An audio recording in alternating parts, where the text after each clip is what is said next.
Welcome to the WebMD Health Discovered podcast. I'm Dr. Neha Pathak, WebMD's Chief Physician Editor for Health and Lifestyle Medicine. Today, we'll explore a topic that hits close to home for so many of us: resentment in parenting relationships. Whether you're a parent or co parent juggling endless responsibilities, or a partner trying to find balance in a hectic family dynamic, resentment can creep in and silently erode relationships.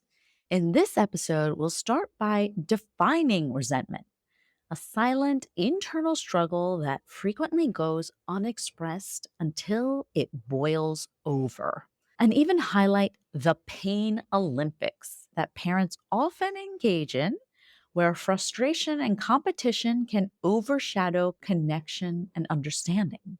We'll explore how societal pressures, gender roles, and family dynamics contribute to these feelings and discuss why they're so prevalent in parenting relationships today. But don't worry, there is hope. Even if we've fallen into a pattern of resentment and challenging communication, our guest is going to help us with communication strategies to tone down the resentment and build up the connection. This episode offers a step by step approach to recognizing and addressing resentment, including tools like the speaker listener technique, fostering mutual acknowledgement of needs, and enlisting community support. By the end of this episode, you'll have actionable strategies to communicate more effectively with your parenting partner, model healthy boundaries for your children, and work together to navigate the challenges life throws your way. Joining us today to walk us through this topic is Leah Love Avellino. Leah Avellino is a licensed clinical social worker and modern love therapist, a writer, commentator, and a community organizer. Leah is also the director of Head and Heart at The Well, a global ecosystem for wellness. Welcome to the WebMD Health Discovered podcast, Leah. I'm so happy to be here and to get into the topic of resentment with you. Before we jump into our conversation, I'd love to just sort of start off with your own health discovery around this topic when you're talking to your patients or to folks around resentment in their parenting relationships. What are some of the surprising things that you've discovered in those conversations?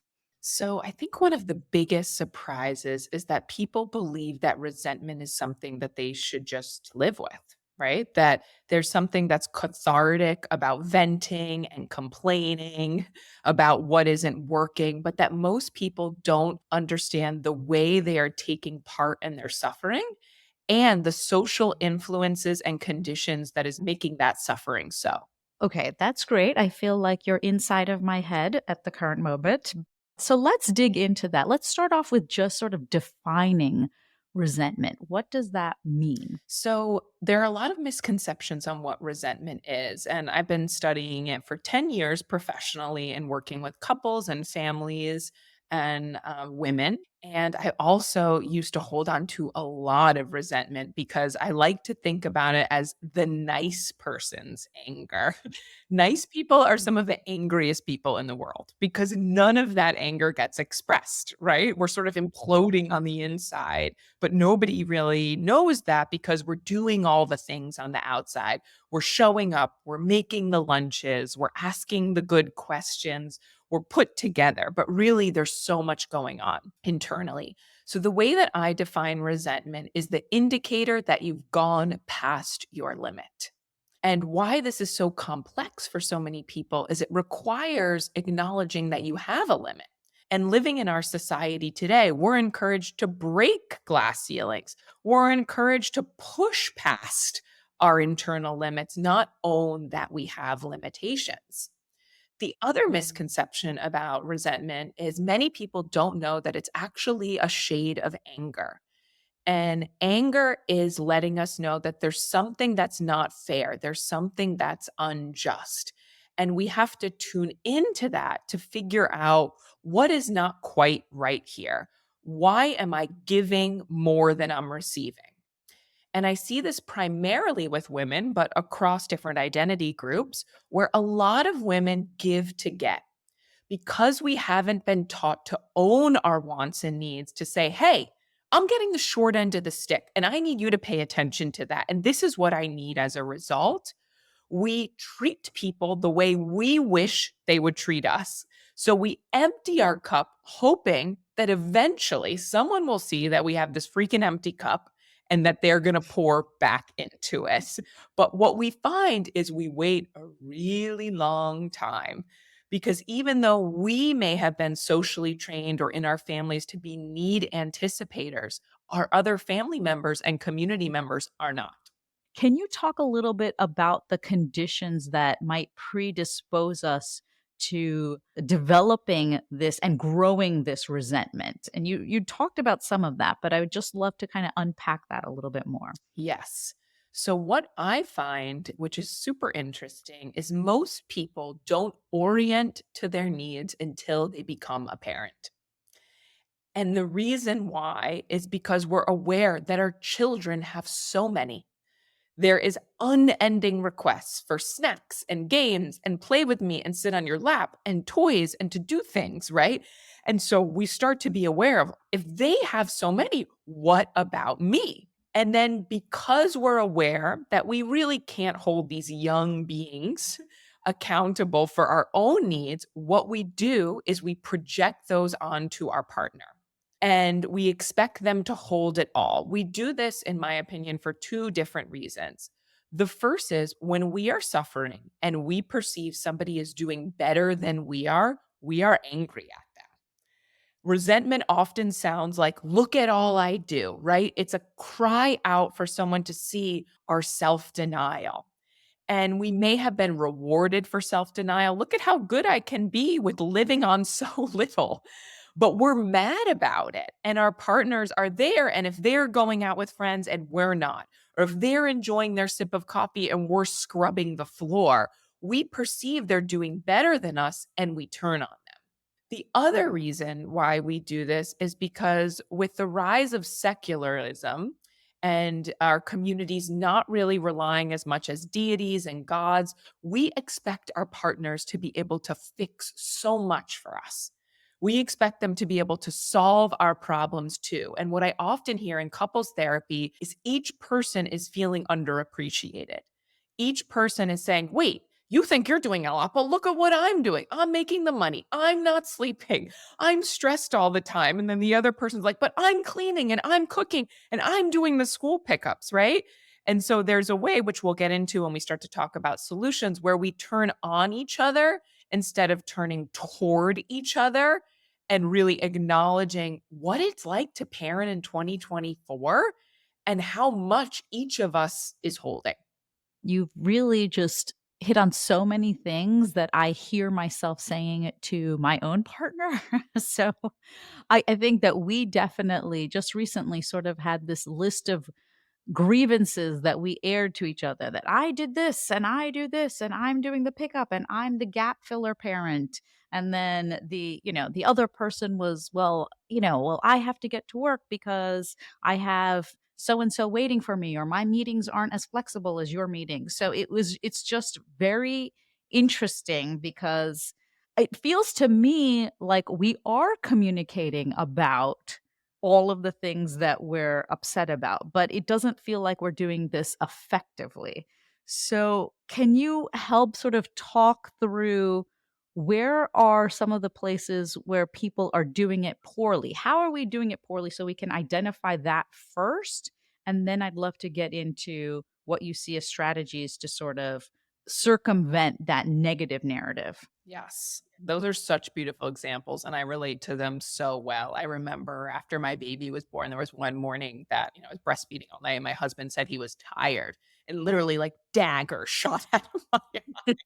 Like, "You're not allowed to be tired. I'm the only one that can be tired," right? And I think what you're illustrating with your partner is sort of this pain Olympics that we can fall into with resentment.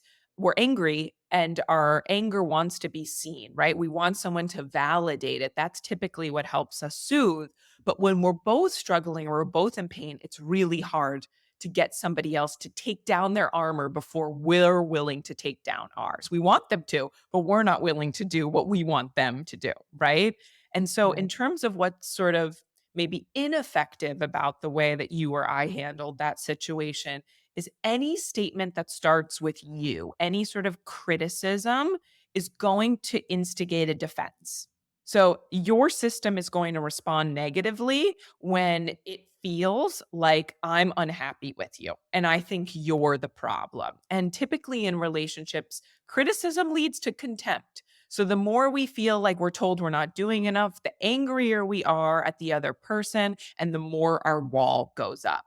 So I like to think of complaints as hidden needs and yearnings.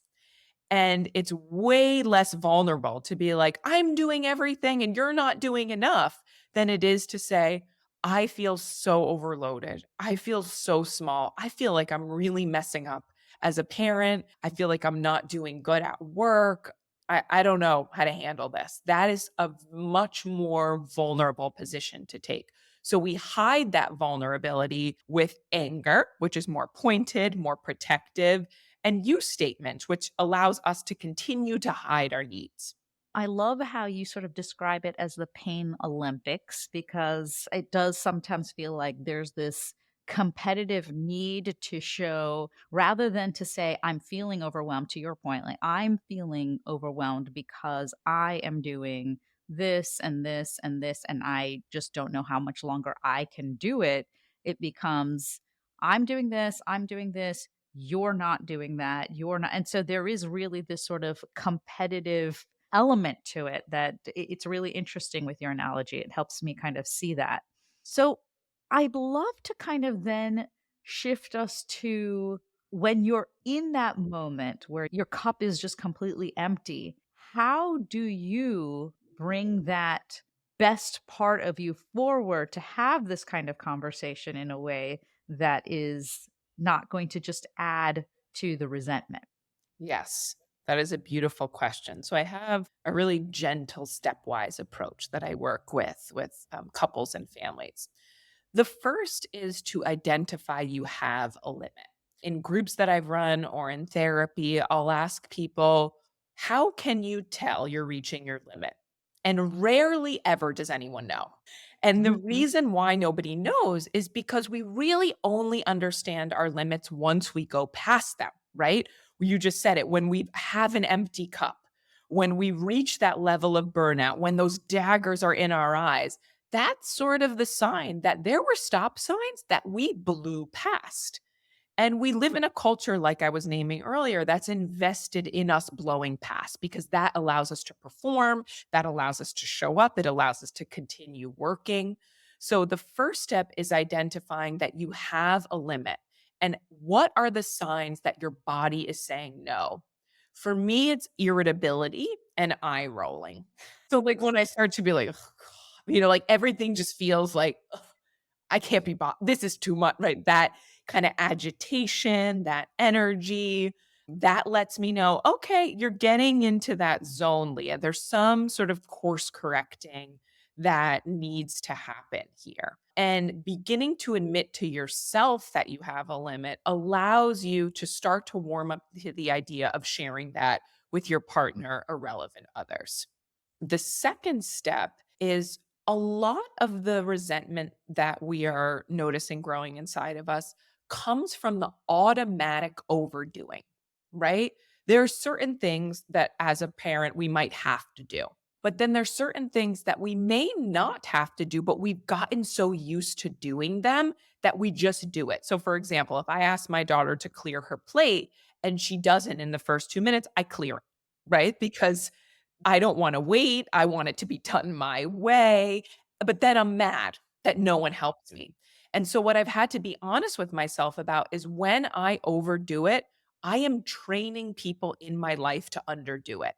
And it is not helpful to teach people to lose community responsibility, whether that's our partners or our children. It is helpful to embolden them to take up the needs of the family, no matter how young they are, really allowing them to participate in the family system. So I think it's starting to orient to the places where you override your no. Where am I overdoing it? And where am I training people to underfunction as therapist Dr. Harriet Lerner talks about, because those are the moments where the resentment is starting to grow from a little seed. It's building. And suddenly we have this list of all of these things that we're doing that we don't want to do. Really helpful. I think that some of my resentment comes from feeling like, okay, we've got to incorporate the kids and their various ages from 4 to 13 into being part of the team, this family team that's doing stuff. And, his parenting style is more one of I'm away so long during the day that this is one way that I can show them how much I care about them. So there's I'm going to pour their cup for them. I'm going to leave their water bottles filled for them in the morning before they leave for school. I'm going to clear their plate. And it is really tough because as the parent who is there most of the time, who wants to see them doing these things, we're sort of at odds. So I'd love to kind of walk through that concrete example with the step by step approach that you have. So I think if we look at the first step, right, orienting to your limit, part of this is you really want to raise good community members, right? And a part of that might be you don't want to do the work that they are not doing, right? And so there's a way, right, where you see how we transfer the need to them instead of owning that we have this need as a mother, we have this need as a parent to ensure that we're approaching our own capacity and our children's capacity in a way that will not bring up shame later on. So I think again, it's so subtle, but we just abandon the I, which helps to breed the resentment. And I think if we look at your example, it brings me to one of the other steps that we can workshop together, which is something called the speaker listener technique. Oftentimes, when we are on different pages in our partner and we have different approaches, we get into these wrestles, right? Of where we're like shouting to be heard. We're really holding on to our thing that we think is right. They're holding on to theirs, and we feel really dissatisfied. We feel really unheard. We don't feel like we're getting good change. So, the speaker listener technique is where each of you have the floor. And when you're talking, your husband can't. And the goal of this is to use I statements about how it feels to be you in this family, how it feels to be you in this relationship, and really focus on your priority points. Another thing that happens with resentment is the laundry listing. And I do this, and I cancel my meetings, and I'm the one that's home at 5, right? And people feel bombarded. So what I like to do is there's 50 things I want, but there's 3 that I absolutely can't live without. And so when I'm doing the speaker listening technique or teaching my clients, I list those 3 of I really need you when you walk through the door to first acknowledge what I've done with the 3 kids, because I can't hear anything you say until I feel like I get that acknowledgement, because I'm in so much sacrifice in that moment. I haven't peed alone. There's all of these ways where I really need to be recognized. So focusing first on I statements about how it feels to be you and just on the most important things. The second thing is the goal of speaker listener is not to get on the same page. It's to acknowledge that you're on different pages. And the couples that I see that negotiate their differences best aren't the ones that see things eye to eye. They're the ones that acknowledge we're on these different pages, but the page you're on is really important too. And I really want to understand that. I don't know if you notice this with your kids, but I see it when working with children too. They just really want you to hear what they have to say. Like, no, mom, it wasn't fair. And then she took my thing, right? And we are no different. Not all needs need to be met, but they need to be acknowledged. And what I found is when we don't try to change the other person's position, because human nature is if we feel like someone's trying to change us, we're going to double down on where we stand. The change just begins to sort of happen. So, this is about dislocating the problem from the other person being to blame or not sacrificing enough and owning just simply where you're at. I'm also then curious about as our children grow up. So, one, it seems like just sort of modeling this type of communication in front of them seems like it's going to be very important.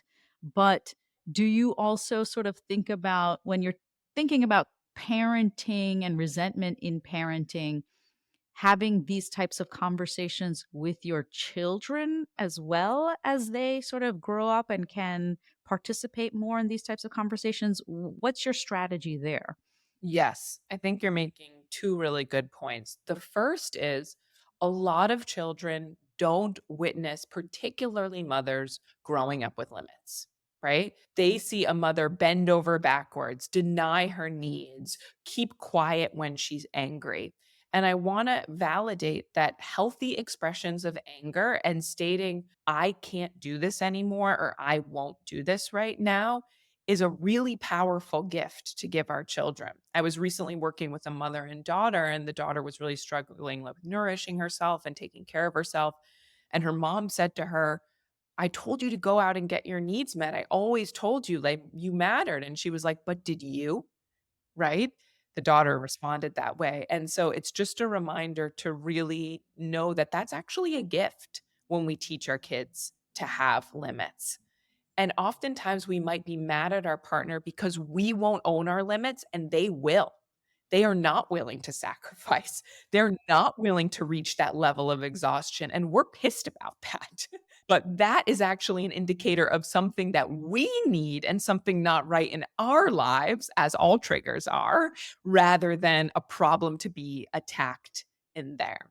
And so, with sharing about these limits with our children, it's always appropriate. Obviously, we wanna keep in mind developmental stage, how much can they understand? What does that mean for the need that they might have that's not being met? But I think to your point, this is a negotiation of needs in a family system.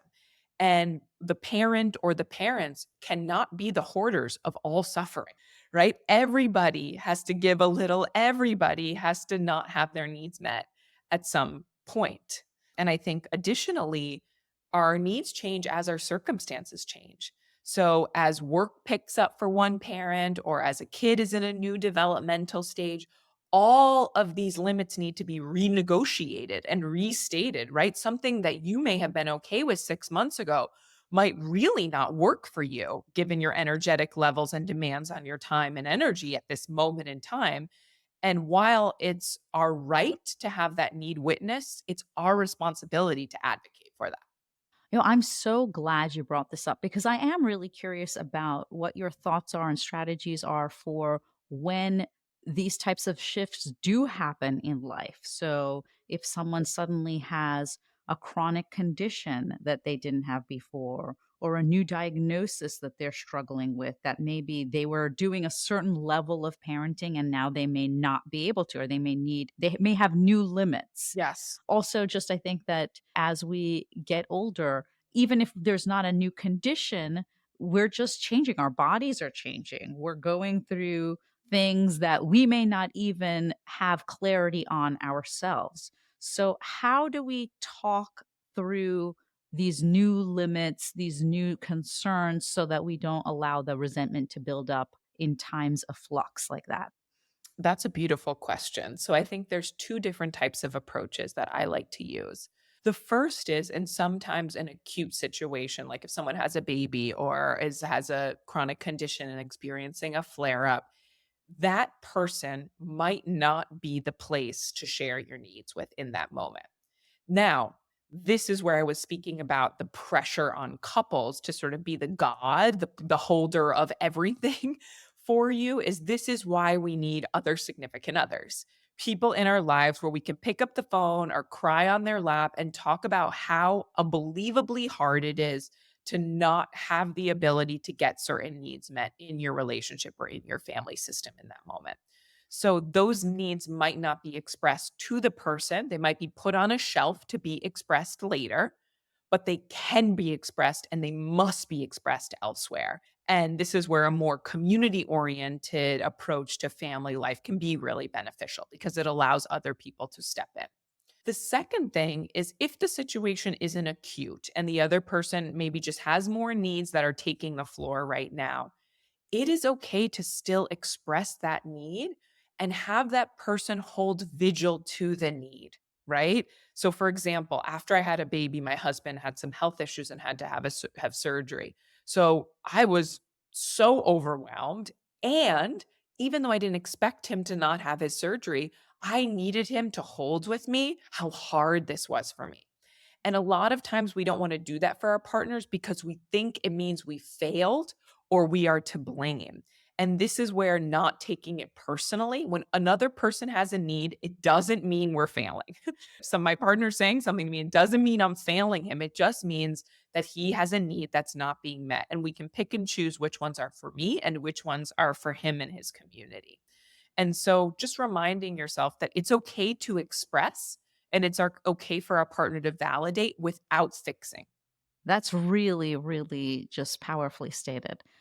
I am so appreciative, as always, for all of your insights and for this conversation. I'd love to end the episode with just a few action items that you might have, or a few very clear takeaways, like your speaker listener technique that someone can walk away with after they listen to our conversation. Yes. So the first is understanding that you have a limit and accepting that, and reminding yourself that even if you've been rewarded for self-denial and self-sacrifice, that that is not the way you have to move forward. The second thing is looking at the places where you overdo it and enable people to underdo it. The third is not hiding your needs under complaints, but rather owning them in the speaker listener technique and making room for your partner to do the same.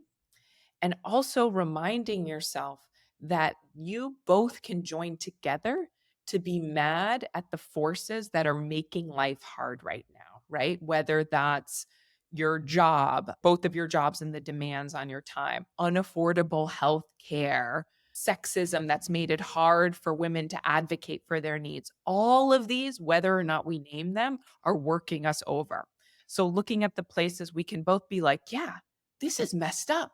We've got too much on our plate and we're struggling and we're turning against each other because there's nowhere else to turn. No one will accept this dumping, can be really powerful in strengthening the foundation of the family. And to remind yourself that your needs are always changing. So you can always ask for different needs. You can always acknowledge different needs. As those circumstances shift, so will your needs. And it's okay to be needy. Neediness is humanness. And my liberation has been tied to me owning that neediness as a wife, as a daughter, as an employee, as a friend. Just so, so powerful. I think that I'm certainly going to take away your very clear step by step approach, and then also teaming up together to at least honor and acknowledge what maybe the world is throwing at us, so that we're not thinking that the partner is throwing it at us, that really it's the world around us is maybe a little bit difficult, and how can we both navigate it together. And then I love what you said also about pulling in community and other supports as well, that it's not necessarily just, aside from being very open and transparent about what your needs are with your partner, maybe it's someone else that you need to go to, some other friend, some other community support to help meet that need. I think that's really, really powerful. And then the third thing I'm taking away really is just how to pull our children in to feel like they're part of this team as well, especially as they get older, so that it's something that they can model in their own lives. I just, again, always appreciate being able to spend time talking with you. I love all of our brainstorms and how we piece things apart and put them back together. Thank you so much for getting into this with me. Thank you so much for being with us today. To find out more information about Leah Avellino, visit leahloveavellino.com. And we'll have more information about how to connect with her in our show notes. Thank you so much for listening. Please take a moment to follow, rate, and review this podcast on your favorite listening platform. If you'd like to send me an email about topics you're interested in or questions for future guests, please send me a note at webmdpodcast@webmd.net. This is Dr. Neha Pathak for the WebMD Health Discovered podcast.